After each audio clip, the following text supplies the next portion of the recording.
Hola, en instantes empezamos en Argolla TV. Espéranos un ratito. Ya volvemos. Un corte muy chiquito y comenzamos con el programa.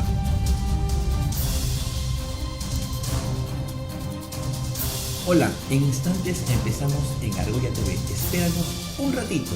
Ya volvemos. Un corte muy chiquito y...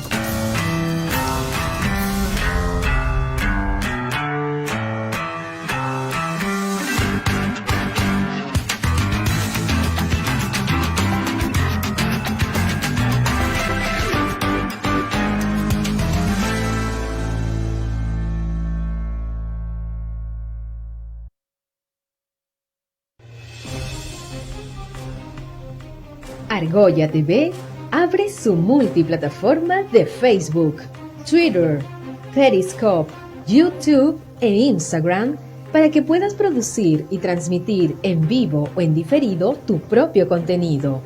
Ahora, tú puedes ser parte de la familia de Argolla TV con tu propio programa político, de opinión, de noticias, deportivo, de consejería profesional, para emprendedores, de marketing, venta de productos e incluso de ficción, con el respaldo de un canal digital reconocido por el público en general, así como por la comunidad política, periodística e intelectual peruana.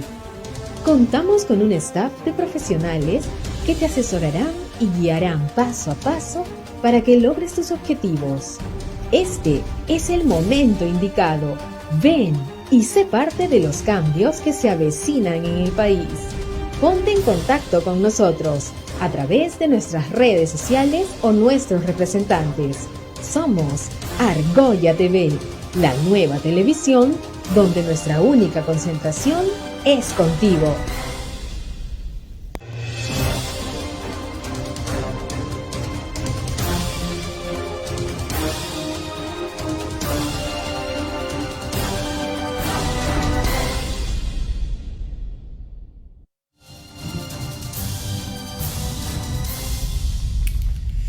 Buenas noches amigos de Argolla TV en vivo, mi nombre es Jaime Serra y estamos hoy día en el día 169 del estado de emergencia por el COVID-19 que, bueno, como todo el mundo sabe, ataca al mundo en una pandemia fuera de lo común, fuera de los anales de la historia de los últimos 100 años.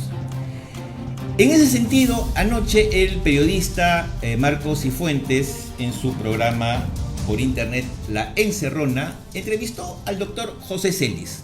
El doctor José Celis es un famoso, reputado, reconocido doctor de la ciudad de Iquitos que ha combatido la pandemia durante los últimos meses desde que empezó esta, y presentó ayer una interesante entrevista de cual hemos rescatado algunos pequeños fragmentos para poder comentarlos con ustedes. Porque muchos tenemos la duda de que qué hacemos si un día nos contagiamos de COVID-19, del famoso nuevo coronavirus. ¿Qué hacemos? ¿Cómo deberíamos reaccionar? Y aquí el doctor nos contesta algunas interesantes preguntas. Bueno, se las contesta Marcos Cifuentes en realidad. ¿Qué hacemos si nos contagiamos del coronavirus? Tiene 3 fases y le digo al paciente, usted está en la primera porque tiene recién 2 días de fiebre. Le explico que va a tener esta duración 5 a 7 días. Usted va a tener malestar de cuerpo, va a tener dolor de garganta, dolor de músculos, y lo vamos a manejar como siempre lo han manejado nuestras abuelitas hace muchos años. Vamos a usar paracetamol para calmar el dolor y la fiebre. Vamos a tomar más líquidos, sopa de dieta, caldo, refresco, de que muchos pacientes, incluyendo de su edad, incluyendo de su enfermedad, van a pasarlo esto y se va a acabar a los 7 días, ahí va a terminar casi todo. Bueno, esta es una buena noticia en principio, ¿no? La mayoría de los afectados, de los contagiados, van a tener como primeros síntomas algo de fiebre, molestia en la garganta y probablemente hagamos síntomas, ¿no? Como fiebres ligeras que podrán ser combatidas con Panadol, fiebres asociadas también a dolores de cuerpo, dolores de espalda y de piernas principalmente, según reportan personas que lo han sufrido.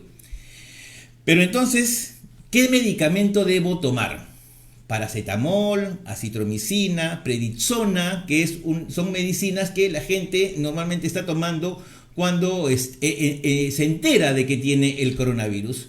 Vamos a ver qué nos responde el doctor José Celis. Esa es la otra parte del tratamiento, es advertirle sobre algo que ya hemos aprendido muy duro acá en Iquitos y que sigue pasando en el resto de las regiones. No debe usar por nada del mundo, señor, señora, prednisona ni dexametasona en esta fase, porque eso sí empeora terriblemente el pronóstico. Entonces hay que advertir, porque muchas personas, te cuento a chiquito esta parte, que hay un tratamiento generalizado que es histórico, de décadas en el Perú y en la Amazonía más, que consiste en tratar cualquier gripe yendo a la farmacia y pidiendo la famosa triple. Seguramente si le preguntas a tus oyentes, a tus televidentes, muchos de ellos históricamente se han ido a la farmacia y se han puesto su metamizol, megacilina y una dexametasona. Este se ha convertido, Marco, y esto es un mensaje clave ahora, en un asesino más en esta enfermedad. Porque las personas, y eso nosotros lo demostramos ya tomográficamente, estamos preparando una publicación sobre esto, es que estas personas que usan corticoides en esos primeros 5 o 7 días, casi seguro se van a agravar. Peor todavía si son con personas con riesgo, obesos, hipertensos, diabéticos. Peor diabéticos porque no solamente complica el coronavirus, sino que los corticoides empeoran la diabetes.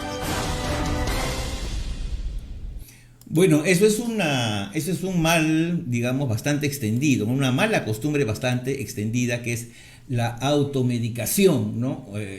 Escucha uno las recomendaciones de los amigos, la recomendación del WhatsApp y comienza a tomar una serie de medicamentos que, incluso como el doctor mismo lo dice, ¿no? En caso de gripes comunes la gente se aplica antibióticos, lo cual es absurdo porque el antibiótico no combate los virus, porque las gripes y los resfríos que tenemos son por virus. Entonces esa mala costumbre le está costando la vida a mucha gente porque complica el uso de la dexametasona y la prednisona, acentúa más los síntomas, y no solamente eso, sino que incluso te puede llevar a la emergencia, al hospital, por agravamiento de tu salud. Entonces, si yo tomo solamente paracetamol, ¿con eso me voy a curar, doctor Celis? Una vez que pase el día 10 o 12 y el paciente no te ha hecho signos de alarma, que es bajar de 94, no está cansado, no está agitado, entonces tú al paciente dices, usted ya ganó. Es una palabra que uso muy seguido ahora porque el paciente se siente tranquilo. ¿De verdad, doctor? Sí, usted ya ganó. Ya no va a agravarse, ya no va a hacer neumonía grave, no va a ir al hospital, porque pasado este tiempo, usted ya lo venció en la primera fase. No va a pasar usted a la segunda, se va a quedar como si fuera una gripe y va a pasar de frente a la fase de recuperación. Bueno, esa sí es una buena noticia para la mayoría, que no hace síntomas, ¿no? Sino que se queda en una fase, digamos, donde el proceso es rápido, pasa y, bueno, uno se cura, ¿no? Solamente tomando paracetamol para quitar los dolores, ¿no? Y los dolores de cuerpo y el malestar y la fiebre. Entonces, pero ¿qué pasa si uno se empeora? No mejora, sino se empeora. ¿Qué es lo que debo tomar? ¿Qué es lo que me estaría pasando? Le pregunta al doctor Celis Marcos y Fuentes. Y vamos a ver qué contesta él. Esta enfermedad en su segunda fase causa una neumonía o una fase pulmonar, que lo que va a ocasionar es que la persona se canse rápido, que vamos a necesitar de cómo vamos a medir cómo están sus pulmones. Y para eso entonces nos vamos a agenciar del pulso oxímetro, que se ha convertido en la herramienta más importante para el seguimiento de un paciente con coronavirus. Esto es como el termómetro de un coronavirus que me va a decir hacia dónde se está yendo el paciente. Este es un oxímetro de pulso que lo que nos dice es cuánto de oxígeno hay en tu sangre. ¿De acuerdo? Esto varía de acuerdo a la altura, hay que decirlo bien claro. No es igual en Puno que en Lima. Y hay valores que la gente ya debería conocer.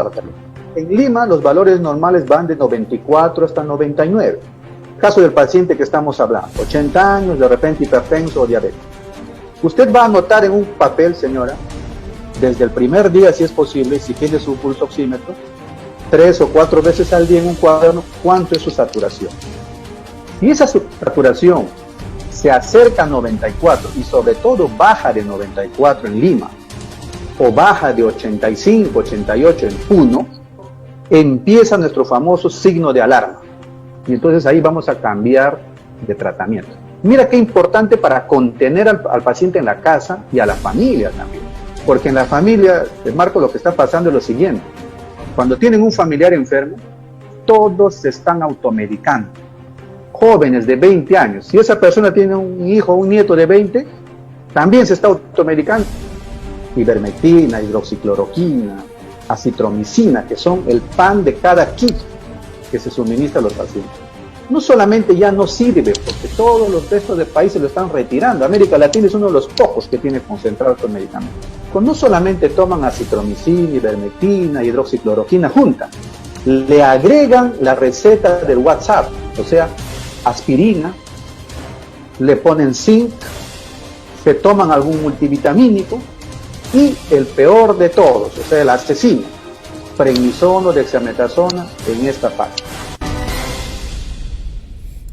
Volvemos entonces a los problemas de automedicación. No debemos automedicarnos, sobre todo en este caso, una enfermedad desconocida. No nos podemos fiar por lo que nos dice el amigo, el vecino, el WhatsApp. No tomar ya ivermectina, hidroxicloroquina. O sea, esos medicamentos no solamente no ayudan en nada, sino empeoran la situación del paciente. Por un lado, y por otro lado también igual con la dexametasona. No se debe tomar en cualquier momento, se debe tomar cuando el médico nos lo dice que tenemos que tomar. Entonces, a ver, estoy ya con estos síntomas graves, sobre todo muy importante lo que dice acerca de la oxigenación pulmonar. Si mi oxigenación comienza a bajar a partir del 7º a 10º día, de 99, 97, 98, que es lo normal, comienza a bajar por debajo de 94, 93, ya tenemos que preocuparnos. Ya tenemos que ir inmediatamente al servicio médico, porque vamos a necesitar oxígeno y vamos a necesitar un tratamiento. Si cumplimos esas condiciones, seguramente vamos a superar la enfermedad con tranquilidad, ¿no? Seguramente con unos días de molestias, ¿no? Y de consecuencias de estar el hecho de estar en un hospital, pero podríamos superar la enfermedad. Pero ¿qué pasa, doctor? Igual una persona que hace estos síntomas graves, ¿se muere o no se muere? ¿Cómo es? Usted ha desarrollado una neumonía viral y esa neumonía viral está progresando. Vamos a necesitar básicamente 3 cosas y hay que difundirlo. El primero, va a necesitar asistencia con oxígeno para llevarla otra vez hasta 94, 95. A veces necesitas muy pocas cantidades, 2 litros de oxígeno con un concentrador, por ejemplo. El oxígeno debe ser considerado un medicamento más que se usa en la segunda fase. Mucha gente muere porque no hay oxígeno, Marco. Las regiones se han dedicado a la ivermectina en vez de preocuparse por los concentradores de oxígeno, que es un medicamento que sí salva vidas. Y vamos a usar un grupo de medicamentos que sí sabemos que funcionan en esta fase. ¿Cuáles son? Enoxaparina, para evitar coágulos en los pulmones. Hay un estudio que ya más o menos todos estos consensos están de acuerdo que hay una fase que puede formarse coágulos. Y ahí sí, en esa fase, cuando la paciente está desaturando 92, 90, corresponde usar la famosa dexametasona. Pero solamente ahí, cuando el paciente ya está requiriendo oxígeno, y antes, y eso hay que advertirlo todo el tiempo, solamente le pueden empujar a usted hacia la hospitalización o la UCI. Ya saben, la automedicación equivocada, la automedicación con dexametasona antes de que el tratamiento lo requiera, porque tiene que ser en el momento exacto. O sea, tú no puedes tomar la acitromicina en cualquier momento porque se te ocurre. No, tienes que tomarlo en el momento exacto bajo la indicación de un médico. No puedes tomarlo en cualquier momento, no puedes empezar con los primeros síntomas y zamparte, ¿no? Toneladas de acitromicina, ni de ivermectina, ni prednisona. No se puede hacer eso. La enfermedad tiene su proceso. Ese proceso hay que respetarlo, ¿no?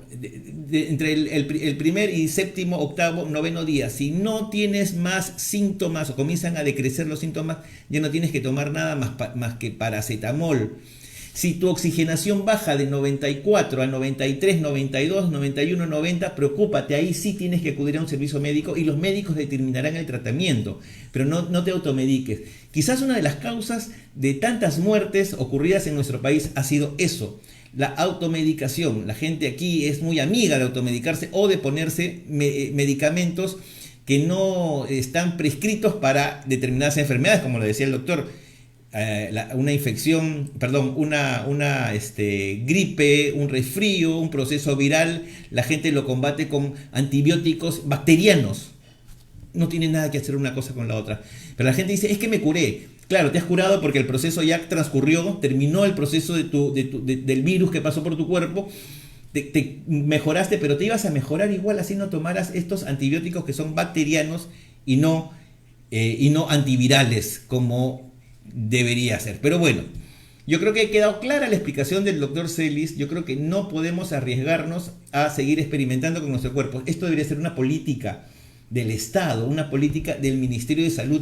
Esto también debería estar publicado en spots. No te automediques, porque no solamente el problema es la gente que sale de juerga o que se juega su partido de fútbol o que compra las chelas en la esquina y se pone a tomar con sus amigos. No solamente ese es el problema.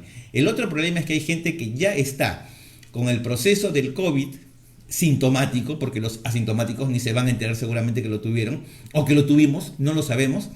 Pero si tú comienzas a tener síntomas, hay un proceso. Del primero al séptimo día no entres en pánico.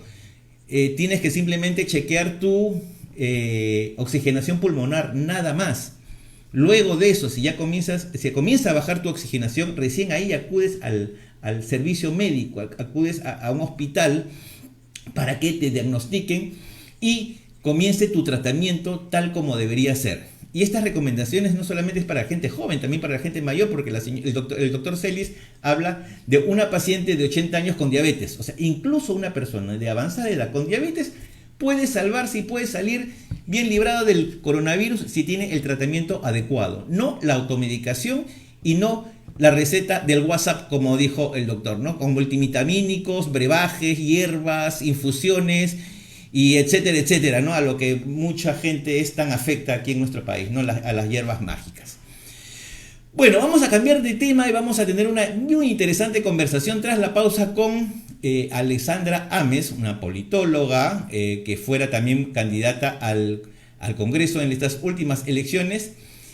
Pero también es una mujer que muy inteligente, muy preparada, muy carismática también, por cierto, que ha escrito en coautoría con otros investigadores un libro que se llama Pandemonio, donde nos presenta una investigación muy interesante. Vamos a conversar con ella de este libro y de, por supuesto, un poco de coyuntura política también tras la pausa. Así que no se muevan, que ahorita volvemos con Argolla TV en vivo.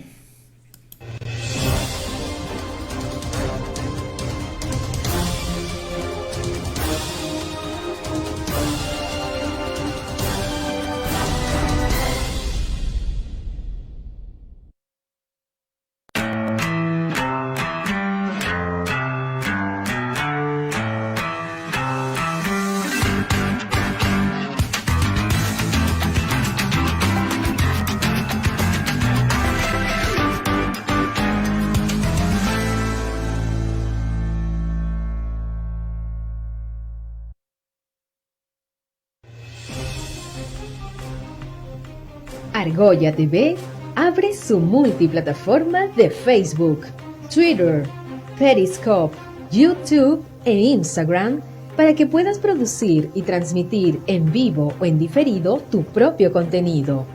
Ahora, tú puedes ser parte de la familia de Argolla TV con tu propio programa político, de opinión, de noticias, deportivo, de consejería profesional, para emprendedores, de marketing, venta de productos e incluso de ficción, con el respaldo de un canal digital reconocido por el público en general, así como por la comunidad política, periodística e intelectual peruana.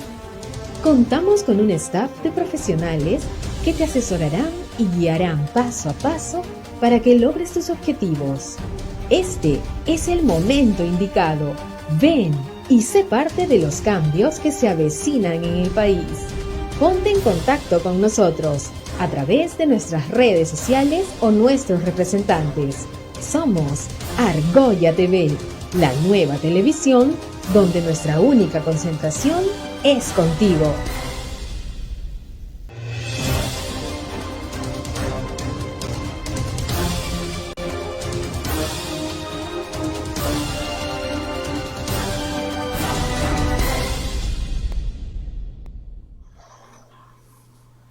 Muy bien, volvemos con Argolla TV en vivo y ya estamos conectados con nuestra invitada Alessandra Ames. Alessandra, bienvenida, buenas noches, ¿cómo estás?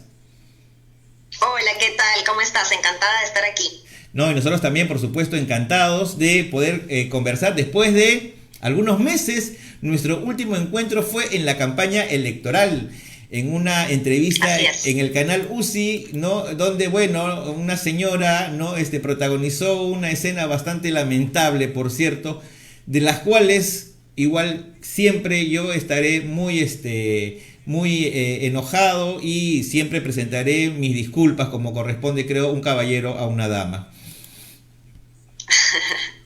Gracias. Bueno, cuéntanos, Alessandra, hay buenas noticias en estos días que provienen de la Feria del Libro y de ti, por supuesto, y de un grupo de investigadores. Han presentado ayer domingo Pandemonio en la Feria del Libro. Cuéntanos, por favor, cuál es la temática, en torno a qué gira esta investigación. Sí, bueno, acá está el libro, se llama Pandemonio, es con el sello Página 11 de Editorial Crisol, lo encuentran en librerías Crisol, realizado en alianza con la consultora Grupo 50+1, que es un grupo de análisis político, y somos 5 autores, 3 exministros y 2 expertas, 2 especialistas, entre ellas yo, en donde desarrollamos o analizamos los primeros 100 días de la pandemia desde el punto de vista de la gestión de la salud, de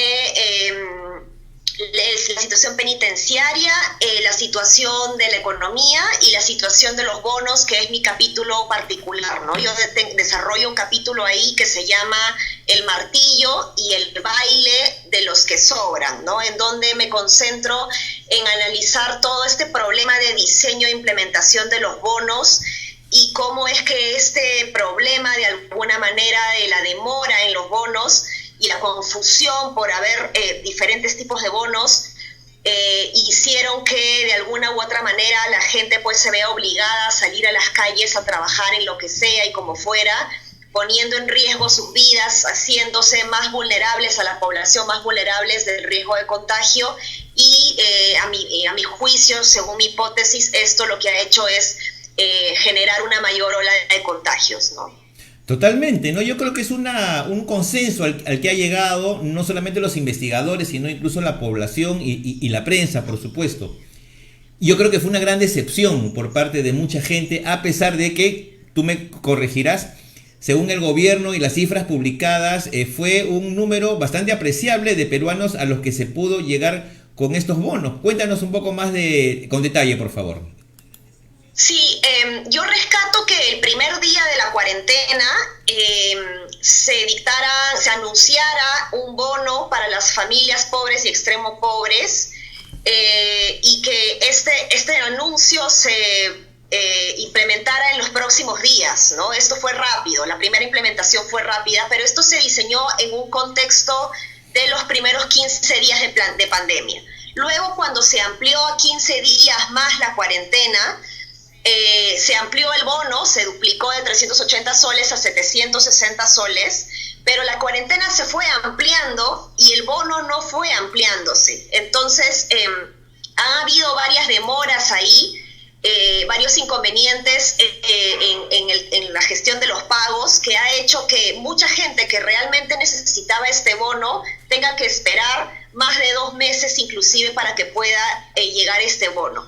Y durante los primeros 100 días de pandemia, o de cuarentena, mejor dicho, este bono se ha traducido prácticamente a $2 al día por familia, y esto realmente no es útil ni para una persona que se encuentra, ni para una familia que se encuentra en situación de extrema pobreza, ¿no? Entonces, el bono que se llamaba Quédate en Casa, que tenía el objetivo de que las familias puedan quedarse en casa realmente y cuidar a su familia y no de verse obligados de salir a la calle a trabajar, pues al no recibir el bono se han visto en esta obligación de salir a la calle a buscar trabajo, ¿no?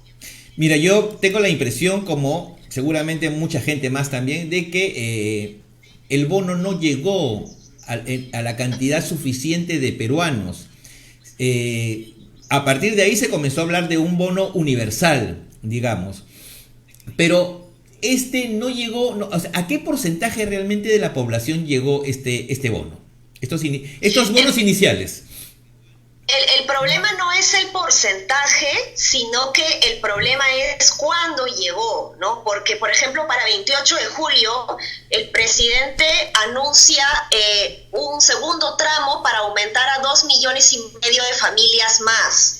Esto recién se ha terminado de pagar hace 1 o 2 semanas, es decir, en el mes de agosto. En el mes de agosto, pagando algo que se debió anunciar el primer día de la cuarentena, ¿no? Entonces, al 24 de mayo, por ejemplo, para las familias extremo pobres ya se había pagado al 90%.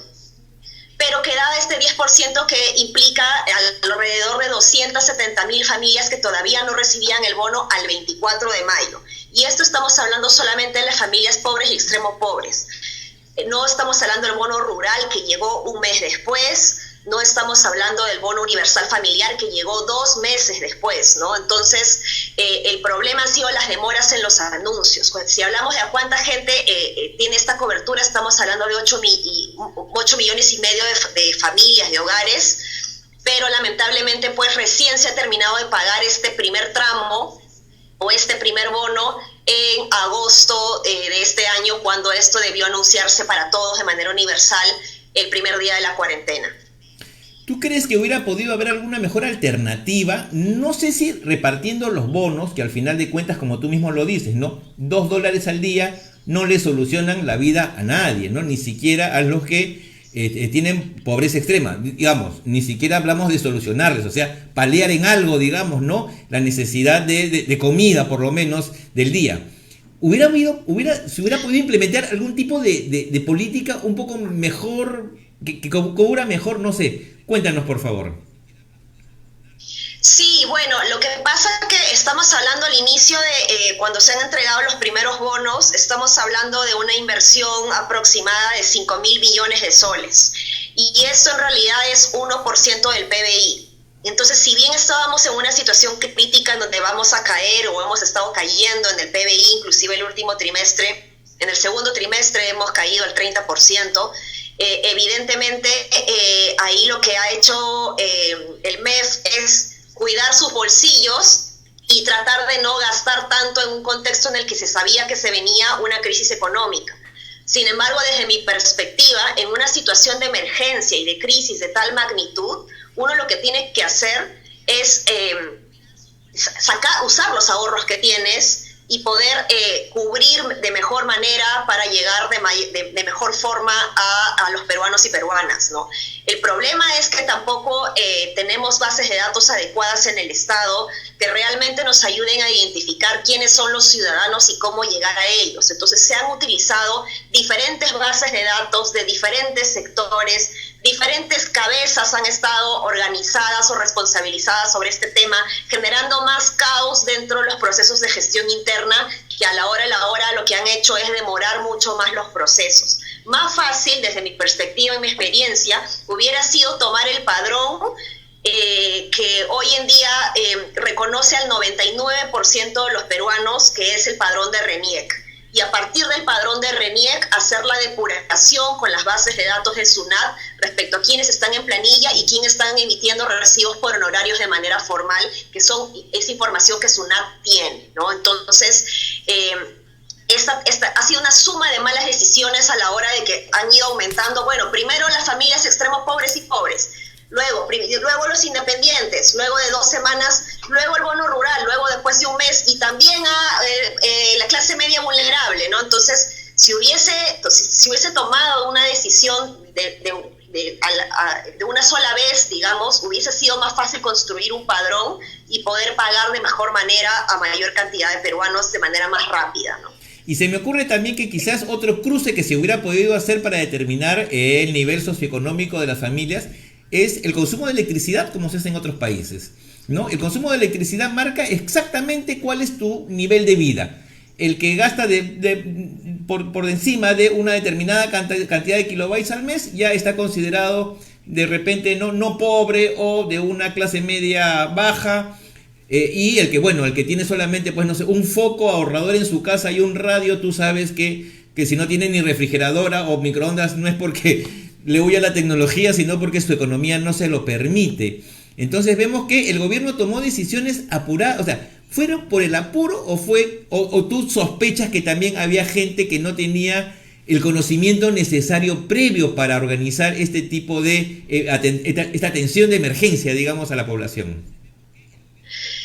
Lo que yo creo que ha pasado es que el propio gobierno no se esperó tener una cuarentena tan larga, ¿no? Por eso es que se anunció un bono dentro del marco de los primeros 15 días, cuando se aumentaron 2 semanas más, se aumentó el bono y luego se dieron cuenta que no podían seguir aumentando, pero realmente en ese momento la política fiscal o la espalda fiscal sí daba para implementar un siguiente bono. O sea, lo ideal hubiese sido dar un bono por mes de 760 soles, no un bono por 3 meses que termina pues siendo, se hace agua, digamos, frente a las necesidades que tiene una familia, ¿no? Y por otro lado, esto se ha entregado por familia y no necesariamente por miembro de hogar. 760 soles para una familia con un hijo no es lo mismo para una familia de 3 o 4 hijos, ¿no? Entonces, eso es otra cosa que tampoco se ha analizado. Y creo que por la emergencia, por la rapidez en tomar decisiones, no se ha sido lo suficientemente estratégico. Y la causa de todo esto es que no tenemos un sistema de protección social que nos ayude o que ayude a los peruanos a enfrentar una emergencia de esta naturaleza. Entonces, la oportunidad la tenemos ahora para crear mejores sistemas de protección social que puedan responder rápidamente a los peruanos en una situación de crisis económica, ¿no? Porque en 1 año, 2 o quién sabe cuándo, pero probablemente más pronto que nunca, puede venir un terremoto de gran magnitud, otro fenómeno del Niño. Estamos hablando de crisis familiares, económicas familiares también a nivel micro, en donde una persona se enferma o se discapacita o se accidenta y no puede trabajar. Y no es posible que por estas situaciones estas personas tengan que caer en una situación de pobreza. Entonces, la ausencia de este sistema de protección social es lo que ha hecho justamente este pandemonio a la hora de tratar de pagar estos bonos a las familias, ¿no? Nunca mejor dicho el título del libro, ¿no? Un pandemonio, efectivamente, ¿no? Me hace acordar esto que estamos conversando. En la India, hace unos años, creo, hubo un programa en la que, bueno, efectivamente, el gobierno tenía los mismos problemas, no tenía registros ni padrones de toda la gente que necesitaba realmente subsidios y ayudas del gobierno. Estamos hablando, bueno, la India, un país de más de 1.000 millones de habitantes, ¿no? Un subcontinente que es muy difícil seguramente de gobernar y administrar. Pero el gobierno un día tomó una decisión muy radical y dijo, a partir de tal fecha, el dinero en efectivo queda suspendido, ya no es legal, queda proscrito. Y todas las transacciones bancarias se van a realizar, todas las transacciones monetarias se van a realizar a través de dinero electrónico, lo que obligó a la gente a tener estas billeteras electrónicas que inclusive pueden funcionar hasta en celulares que no sean smart, o sea, celulares sencillos, estos que reciben mensajes de texto.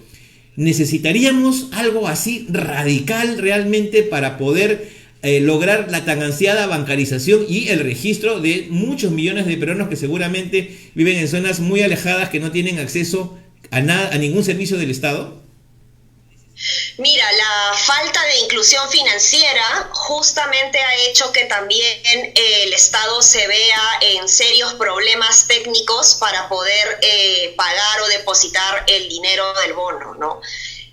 Solamente tenemos un 40% de personas adultas que tienen una cuenta bancaria y definitivamente las estrategias de inclusión financiera, está demostrado, ayudan a luchar contra la pobreza. Cuando uno ya tiene una cuenta en el banco, esta persona tiene una mejor capacidad de ahorrar y por lo tanto también se convierte en sujeto de crédito para mejorar su casa, techarla, hacer un segundo piso, hacer un mejor baño, ¿no? Y por lo tanto tener una mejor calidad de vida. Ahora, el problema en el Estado es que se cree que la inclusión financiera termina con la creación de una cuenta de un banco. Y en realidad la creación de una cuenta bancaria es el punto inicial de la inclusión financiera, no es el punto final. ¿A qué me refiero? A que lo que nosotros tenemos que hacer o que el Estado tiene que hacer es promover todo un ecosistema de inclusión financiera, porque hoy en día se está criticando, por ejemplo, a la gente que va a cobrar el dinero al banco, pero mientras la señora que ha sido beneficiaria del bono no pueda pagar el pollo o las verduras del mercado con un POS, va a estar siempre obligada a cobrar el dinero del cajero o del banco, ¿no? Entonces necesitamos promover todo este ecosistema financiero, este ecosistema digital, para que la señora también pueda comprar el pollo y las verduras en el mercado de esta manera, para que en la bodega de mi barrio yo pueda pagar también con mi tarjeta de débito o con la banca celular, en donde no necesitas un smartphone, como bien has dicho, sino también con cualquier teléfono, porque es a través de la banca móvil y no se necesita el uso de internet, sino de la señal del teléfono, ¿no?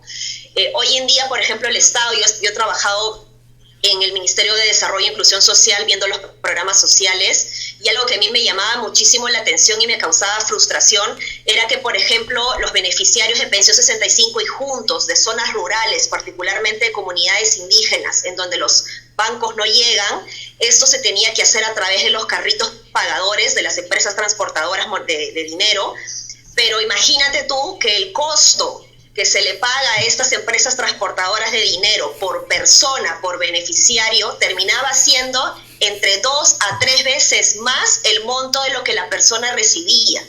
Entonces, no es posible que el Estado siga gastando tremenda cantidad de dinero cuando realmente las soluciones ya están. Entonces, yo no me atrevería a tomar una decisión tan drástica como la de la India, pero creo que sí necesitamos tener una mayor mano dura y una mayor convicción de que necesitamos definitivamente ser mucho más eficientes y efectivos en este proceso de este ecosistema de inclusión financiera, ¿no? Por supuesto, porque es absurdo, pues no vas a invertir más en el servicio que te está dando esta empresa de ir a repartir el dinero, que lo que finalmente estás repartiendo al beneficio. Seguimos con la eterna sospecha siempre, ¿no? De que para quién trabaja el Estado, para quién trabajan los gobiernos, desgraciadamente, ¿no? Es como, haciendo un pequeño paréntesis, ¿no? Hoy día se ha publicado que la OMPE, por ejemplo, estaba invirtiendo 230 y tantos mil soles en artículos de merchandising, perdón, la ONP, esa ONP que nos dicen que está quebrada, exacto, que no tiene para pagarle a sus pensionistas, ¿no? Gasta 230 y tantos mil soles en merchandising, ¿no? En pelotitas antiestrés y lapiceritos que dicen ONP, o sea, absurdo. ¿Qué otras debilidades has tú identificado en el Estado para poder hacer una mejor cobertura de los programas sociales? Bueno, lo que tú has dicho, lo que acabas de decir con el ejemplo de la ONP es clave, ¿no? Y algo que le falta al Estado respecto a las políticas públicas y programas sociales en general es poner al ciudadano en el centro de la estrategia de la política pública, ¿no? Entonces, cuando no lo haces de esa manera, generas otros gastos adicionales que no te agregan valor. Entonces, lo que uno necesita es concentrarse en el objetivo y a partir de eso tomar decisiones sobre la base de evidencia y sobre la base de datos, concentrándose en realmente llegar a la población y quién es la población que más necesita de ti, ¿no? Entonces, por ejemplo, en Jaliwarma, algo que a mí también me llamaba la atención cuando yo veía los programas sociales, era que a mí me avisaban cuando los proveedores estaban ya enlistándose para alrededor de enero, febrero, enlistándose para entregar los alimentos en el año escolar a los colegios, nos informaban a nosotros, al MIDIS, nos decían, ya estamos al 85% de cobertura de proveedores en el Perú, y todos aplaudían porque decían que ya estábamos muy bien.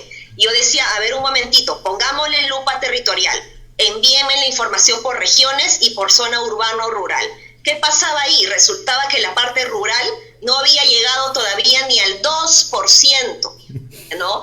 ¿Qué había pasado? Que las comunidades indígenas estaban totalmente olvidadas, no había, los proveedores no existían en esa zona, en la Amazonía, Loreto, a Madre de Dios y Ucayali, solamente habían llegado al 15%. Entonces, justamente la población donde más necesitas llegar, el Estado no estaba llegando porque estaba pensando en los promedios nacionales, ¿no? Entonces el funcionario público tiene que dejar de pensar en los promedios nacionales y empezar a poner o usar esta lupa territorial para cerrar estas brechas de desigualdad, porque tienes que enfocarte principalmente en las personas que realmente necesitan más de los servicios del Estado, ¿no? Totalmente, ¿no? O sea, a veces estamos pensando de que ya tenemos cubierto, no sé, Lince, Jesús María, La Victoria, 100%, pero no Iñampari ni Cabañococha. Y hay un lugar, Alessandra, que a mí me causa mucha curiosidad, no solamente por su existencia, ¿no? O sea, sino también porque es prácticamente invisible en el mapa del Perú. Este pueblito llamado La Rinconada, no sé si tú conoces la historia de La Rinconada, este pueblito en Puno, que es un pueblito minero, ¿no? Que no tiene, sí. ¿no? Es alucinante cómo viven entre un mar de basura porque no hay servicio de recojo, no hay servicio eléctrico, ¿no? Se abastecen por motores, estos generadores de luz, ¿no? Y bueno, es un pueblito donde la gente sueña con la fiebre del oro, ¿no? Y hay otras personas que sí se benefician con la riqueza porque son gente que tiene denuncios mineros que los alquilan y los alquilan, o sea, como el sistema de los micros, esto que se descubrió cómo era, ¿no? Oye, ¿qué se puede hacer ahí? Tú como funcionaria, como exfuncionaria. No, ahí lo que se necesita es trabajar una estrategia multisectorial de presencia del Estado, ¿no? Por ejemplo, ya hay una experiencia muy bonita en la selva a través de las PIAs, que son estos servicios a través fluviales, ¿no? Son embarcaciones que llevan servicios del Estado a comunidades indígenas. Y lo ideal sería conformar vías aéreas o vías terrestres para que puedan llegar a La Rinconada. Pero aquí no solamente es llevar servicios del Estado, sino también llevar legalidad, porque el problema de la Rinconada es que se trabaja con minería informal, ¿no? Entonces, eso es lo que está causando mucho daño también, porque hay mucho dinero rápido, fácil, lo que eleva los costos de los alimentos, y las personas que no están trabajando en la minería tienen que verse obligados a pagar estos altos costos, ¿no? Entonces existe ahí una situación de pobreza bien dura, de explotación de niños, adolescentes, que hay que combatir, ¿no?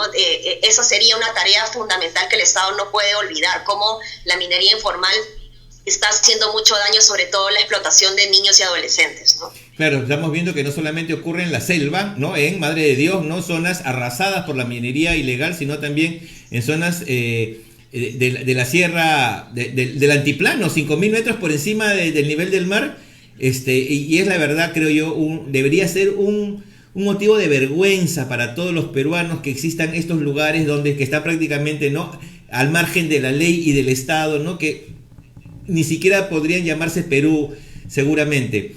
Alessandra, brevemente, cuéntanos qué impresiones has tenido del manejo de la pandemia por parte del gobierno a grandes rasgos. Bueno, yo creo que nadie estaba listo, nadie se esperaba una situación como esta. Ha sido muy, muy duro. Sin embargo, creo que ha sido sumamente necesario contar con un plan multisectorial desde el primer día y contar con una estrategia de comunicación desde el primer día, ¿no? Hemos visto que recién ayer el gobierno se ha puesto las pilas. Y como dice el dicho, bueno, más vale tarde que nunca, ¿no? Sin embargo, esto no debería ser un dicho que respalde las decisiones del gobierno, ¿no? Se debió hacer antes. Yo aplaudo y saludo la decisión de salir con una campaña de comunicación agresiva desde ayer, tengo mis dudas sobre algunos mensajes, sinceramente. Sin embargo, creo que era importante diferenciar la comunicación política de la comunicación gubernamental. Creo que el presidente había estado teniendo una muy buena estrategia de comunicación política, inspiraba confianza, salía todos los días a mediodía a rendir cuentas. Sin embargo, esto se quedaba en el ámbito de la comunicación política, y lo que necesita la gente es comunicación gubernamental para poder movilizar la mejora en la toma de decisiones, para tener el autocuidado, para tener mayor conciencia social y poder sumarnos todos como sociedad a esta lucha contra la pandemia, ¿no?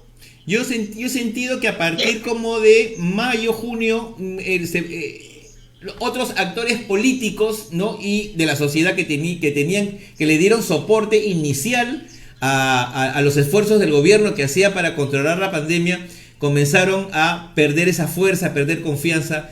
Y la acusación básica era de que, inclusive hasta el ámbito científico, ¿no? Y la acusación básicamente era que el gobierno no escuchaba, muy cerrado. Y quizás ha sido una de las características del presidente Vizcarra desde que empezó su gestión. Se hablaba, pues, ¿no?, de este muro moqueguano que lo cuida, que evita que se contamine, digamos, ¿no?, de otras tendencias, de otros consejos de repente. Y diera la impresión que el presidente a veces es reacio a escuchar a nadie más que no está en su íntimo círculo, y que eso, bueno, le quita perspectiva, y que eso comenzó y a partir de ahí comenzó a decrecer un poco la confianza en lo que estaba haciendo. Yo creo que a partir de junio ya comienzan las críticas más serias a cómo Vizcarra estaba llevando el manejo de la pandemia. ¿Tú qué crees? Mira, los países que mejor han manejado la pandemia coinciden en haber tenido una comisión multisectorial, no solamente entre sectores hablando de ministerios, sino en donde ha incluido a la sociedad civil, a partidos políticos o líderes políticos, al sector privado inclusive, en un gran consejo directivo, digamos, para tomar decisiones conjuntas. Creo que eso ha faltado durante estos primeros 100 días, bueno, ya estamos más, ¿no?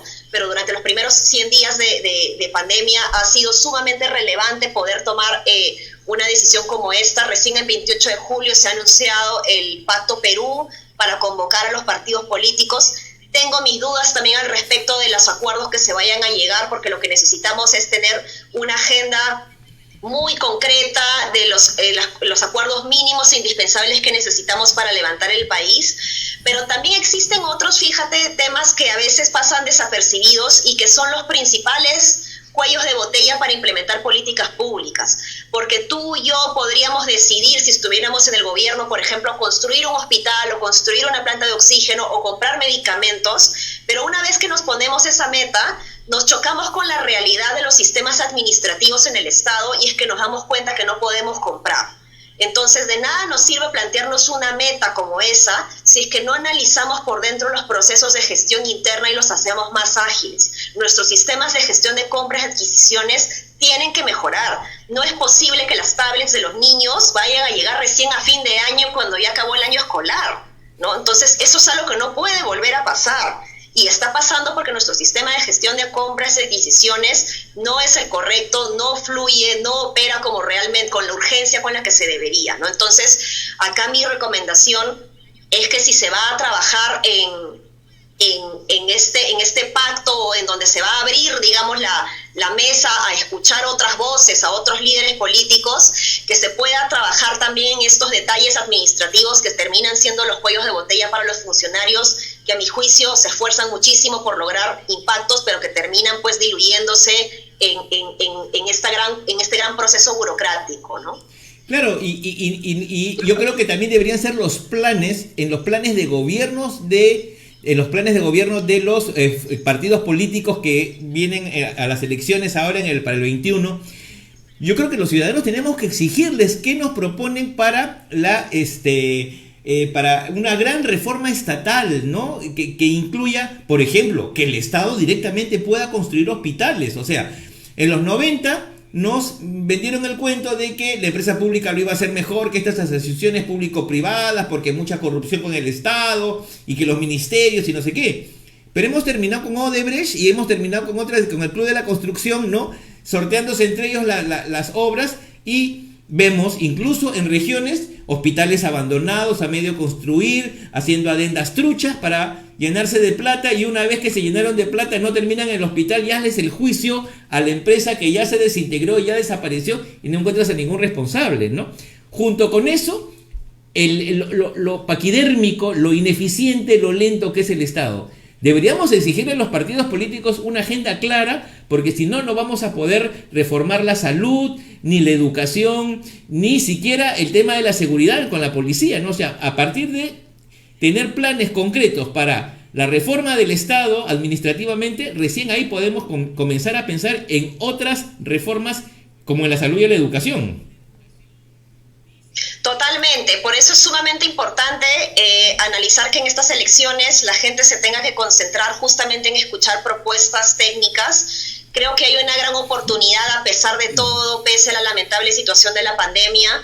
Creo que existe una gran oportunidad porque va a ser más difícil hacer campaña política en grandes mítines, con orquestas, con entregas de tuppers, ¿no? Creo que el hecho de que nos vamos a encontrar todavía en una situación pandémica va a hacer que estas aglomeraciones sean prohibidas, ¿no?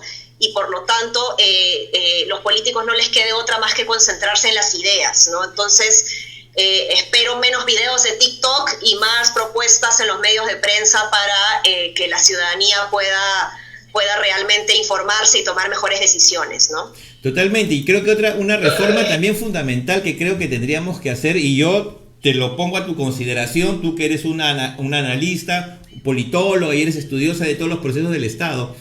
Yo creo que una reforma básica que tenemos que hacer es poder devolverle al gobierno de turno de una manera segura una estabilidad, por lo menos durante los dos primeros años, 2 años y medio de su gobierno. Yo tengo una propuesta que se la estoy contando a las personas con las que tengo la suerte de conversar como tú. Y es que deberíamos hacer la reforma electoral de tal manera que el partido que gana las elecciones, el que lleva al presidente de la República, pueda tener default, ¿no? El 51% de los escaños del Congreso. Y el otro 49% se lo reparten entre los otros partidos, como ocurre en las municipalidades. Este es el modelo municipal básicamente, pero llevado al Estado. Con un Senado que haga el control político, y con otra condición importante, que a los 2 años y medio, si vemos que no nos gusta ese Congreso o ese presidente, los peruanos tenemos la opción de renovar el Congreso en la mitad de su conformación, el 50% de los escaños, poder volverlos a poner a consideración de la gente a los 2 años y medio del gobierno, como te digo. Porque a mí me da la impresión de que a partir del 2016, con PPK de presidente, pero sin una bancada mayoritaria que lo respalde, creo que ese ha sido el inicio de todos los males que hemos tenido en este quinquenio. Cosa que no le pasó, si juzgamos cómo fueron sus gobiernos ya es otra cosa, pero cosa que no le pasó a Toledo, cosa que no le pasó a Alan, cosa que inclusive a Humala no pudo tener una mayoría que le permitió gobernar. Tenemos que darle la opción al presidente que sale elegido de gobernar, porque si le vamos a dar la presidencia, pero no le vamos a dar al parlamento, lo dejamos cojo. Y creo que es el motivo, uno de los cuales, el caos que hemos vivido en estos últimos años desde el 2016. No sé, ¿tú qué opinas? Sí, no, efectivamente coincido contigo, creo que hay un gran pendiente ahí en la reforma política. De hecho, la comisión de alto nivel que presentó el informe para la reforma política en el 2018 ya, si no me equivoco, contemplaba una medida similar a la que propones, ¿no? Justamente para asegurar la gobernabilidad y el acuerdo del Congreso frente a las decisiones o políticas que podría presentar el Ejecutivo, ¿no? La reforma política a mí me da mucha pena, era un gran pendiente este año en el Congreso, es algo en lo cual el Congreso se debió concentrar y lamentablemente pues ha quedado escondido en un cajón porque se están tomando más decisiones populistas o más reactivas frente a la pandemia, ¿no? Yo insisto con el tema del bono, si los bonos se hubieran entregado pronto, oportunamente, con calidad y cantidad, quizás hoy día el Congreso no esté tratando de parchar con ideas, soluciones populistas que podrían empeorar la situación económica del país, ¿no? Y seguramente no seríamos número 1 en muertos por millón de habitantes. Alessandra, ¿te arrepientes o te contentas de no haber llegado a este Congreso? Yo postulé porque quería entrar, ¿no? Definitivamente si yo postulo es porque tenía la convicción de haber entrado, y me da mucha pena no estar adentro luchando por mis ideales y tratando de luchar contra las pésimas ideas que se ponen ahí. Pero bueno, no gané. El Congreso aún así no es lo mío, yo soy una persona más ejecutiva, yo postulé por la oportunidad de hacerlo por un lapso de un año, no me veo en el Congreso por 5 años, pero probablemente pues de aquí a 10 o 15 años quizás me llame nuevamente la intención de servir a mi país de esa manera. Sin embargo, ahora me toca servir a mi país desde el lado de la academia, tratando de enviar propuestas técnicas de política pública y sugerencias a los tomadores de decisión. ¿Qué sensación te deja el partido que te invitó a postular? No sé, y en el caso del congresista Aliaga, por ejemplo, ¿no? Que hemos escuchado últimamente unas noticias bastante lamentables por parte de él. ¿Tú qué piensas del partido de Somos Perú en la situación que está ahora en el Congreso? Bueno, yo he sido invitada al partido Somos Perú a participar y les agradezco mucho la oportunidad. Yo hace 10 años fui militante de Somos Perú, hace 10 años renuncié al partido Somos Perú, y lo que yo conocí en ese partido fue algo muy distinto a lo que yo vi en esta campaña en la que estuvimos inmersos, ¿no? Yo vi hace 10 años a gente mucho más técnica, con muchísima experiencia en gestión local, pero sumamente técnica y concentrada en promover participación ciudadana, en innovar en la gestión pública local, en la descentralización. Y yo aprendí mucho de muchos líderes políticos que estuvieron en aquella época, ¿no? Sin embargo, vi que el partido pues ha crecido en cantidad a nivel nacional. Sin embargo, pues al ser un partido de centro me parece que hay de todo. También las propuestas programáticas eran unas guerras a veces a la hora de tomar decisiones, porque encuentras gente de centro izquierda y gente de centro derecha. Son cosas que pasan en los partidos de centro, en donde no llegas a ponerte de acuerdo con algunos temas importantes, ¿no? Yo le sigo guardando mucho cariño a Somos Perú porque le agradezco la oportunidad. Sin embargo, creo que pudo dar la talla de una mejor manera. Creo que tiene que buscar mejores cuadros, y particularmente con lo que está sucediendo con Guillermo Aliaga es sumamente lamentable. Yo ya había identificado que no era necesariamente un buen elemento para el partido cuando él ya estaba promoviendo la formalización de colectivos. La formalización de los colectivos va totalmente en contra de toda la historia política de Somos Perú, cuando Somos Perú más bien se ha concentrado en buscar la formalización de los taxis, la formalización de los ambulantes, y respetar esta institucionalidad y combatir la informalidad, ¿no? Entonces, que venga un candidato a proponer una propuesta distinta a la historia de Somos Perú, a mí me llamaba mucho la atención, y yo no tuve ningún problema de decirlo públicamente en su momento, ¿no? Y ahora con lo que está pasando con las vinculaciones que tienen, pues es muy lamentable. Espero que las investigaciones puedan darse pronto y se pueda llegar a tener la justicia que todos los peruanos esperamos, ¿no? Alessandra, yo te agradezco mucho la oportunidad de poder conversar contigo, como ya lo avisoraba en la presentación, en una conversación lúcida, con el conocimiento profundo de los temas que tú tienes. De verdad es un placer, y es más, yo te invito a formar parte de los videocolumnistas de Argolla TV. Claro que sí, encantada. Por supuesto que sí, ya coordinamos entonces esos temas. Genial, listo, muchísimas gracias amigos de Argolla TV en vivo. Este ha sido todo por hoy. Hemos tenido un gran programa con una gran invitada y por supuesto las recomendaciones de qué hacer si es que me contagio de COVID-19. Nosotros nos vemos el miércoles en una edición más de Argolla TV Original. Nos vemos, chau.